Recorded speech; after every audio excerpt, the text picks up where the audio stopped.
Hey ladies and gentlemen, welcome back to another video, and today I have the pleasure of being joined by Luke and Jason. They are the co-founders of Electimuss London. This is obviously a brand that I've been talking about on my channel for a number of years now. If you've been watching my channel, I have so many favorites, whether it be Spiced Arno or Imperium or Trajan. There are just so many from the brand that I personally love, and more recently I've been enjoying a lot of Vanilla Edesia, but of course I'm not the star of the show, the brand is, and you gentlemen are. So I don't know if you want to take a quick moment to introduce yourselves.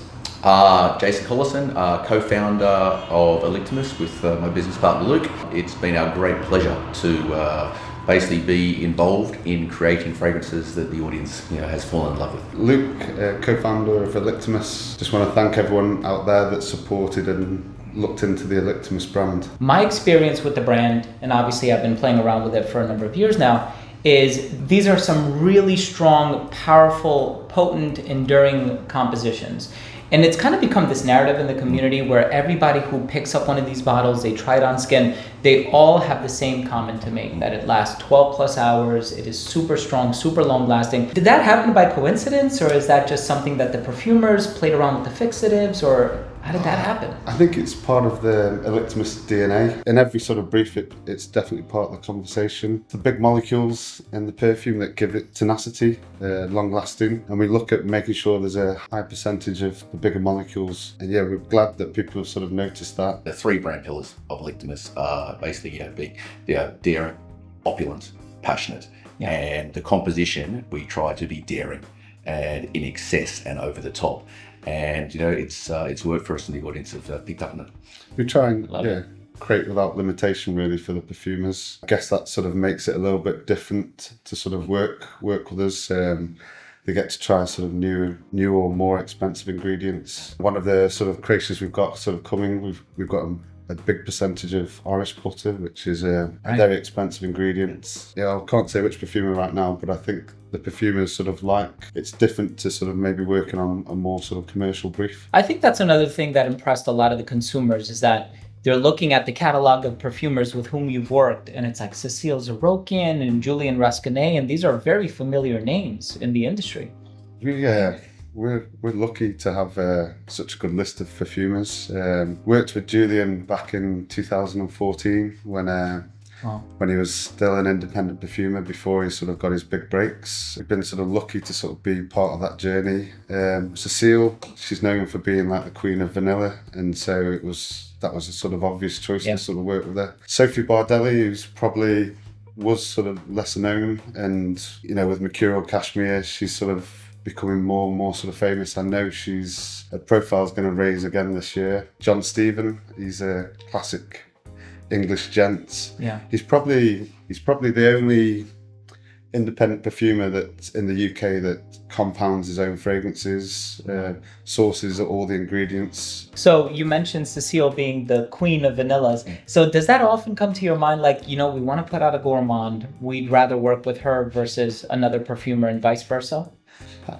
I think it just comes from really sort of looking at the market, looking at what sort of trends are sort of coming on, smelling fragrances. We're passionate about perfumes, so we smell a lot of fragrances. Yeah. And a couple of perfumers sort of come, when you start liking their sort of signature, I feel every perfumer's got their own signature, or you can definitely sort of, or I can tell like a sort of Julien Rasconet, or John Stevens has got a very distinct way with his sort of fragrances. So it's not sort of planned as such. It's probably done ad hoc. We want to be a little bit different. I've seen some other sort of brands that work exclusively with one perfumer, and again, it's important for us to sort of ignite the perfume lovers, the enthusiasm, the passion within the sort of perfume lovers, and I feel we can sort of do that by working with a diverse group of sort of perfumers. Spiced Arno with Celine, she loves life, her passion,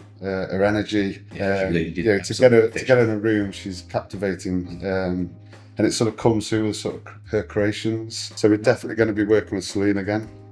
So of course we're talking about Spiced Arno, and this is my scent of the day. It's such a beautiful fragrance, so I'm going to put a little bit more on. Now, I know it contains this brand ingredient in here. So was that her idea, or was that something like, hey, let's play around with something a bit more unconventional? Oh, it's definitely Celine's out there. You know, if you read about her or sort of if you get the chance to work with her and talk to her, she's a little bit sort of crazy. She'll sort of pick random things and gets into sort of a headspace machine where she's looking at new and interesting accords. Yeah, it's definitely Celine's, but we're grateful that she's come up with that. Now, Jason, I know you mentioned two of the pillars of the brand are opulence and passion. Yes. And the passion comes through right away, especially with names like Cupid's Kiss and Persephone's Patchouli. We all know about Persephone. Now, when it comes to the presentation, can we just comment on how heavy the bottles are? Look, like as Luke said, it's absolutely in our DNA. The Romans love life.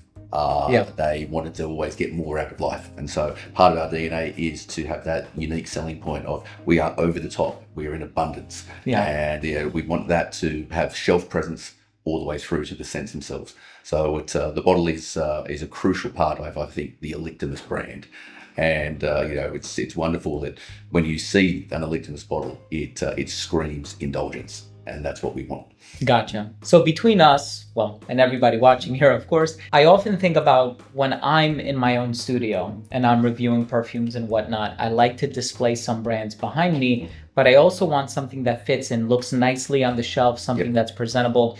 And over or underneath my left elbow, you will see all of the Electimuss fragrances that I own. Mm-hmm. And I just thought to myself, the aesthetic of it is so beautiful, lined up, they look so pretty.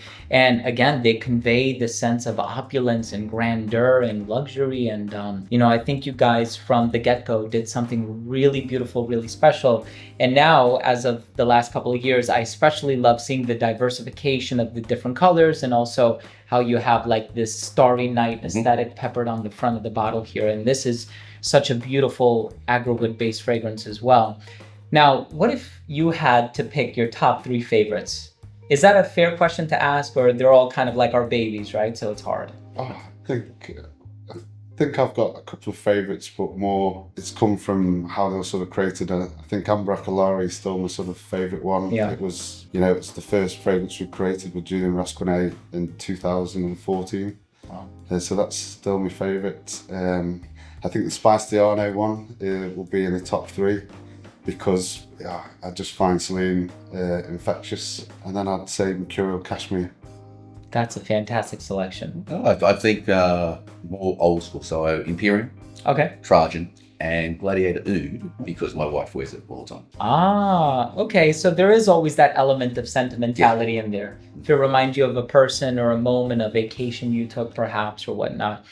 So what about the people who have never experienced the brand before? Obviously, it's available in a lot of department stores, still in Perfumology, right? Still in Perfumology. That's one of the first places where I discovered it. And so if you want to sample them, I'm going to link a lot of the retailers down below so you can get samples or you can visit in store if it's within your area. What would you like to say to somebody who's never tried the brand before?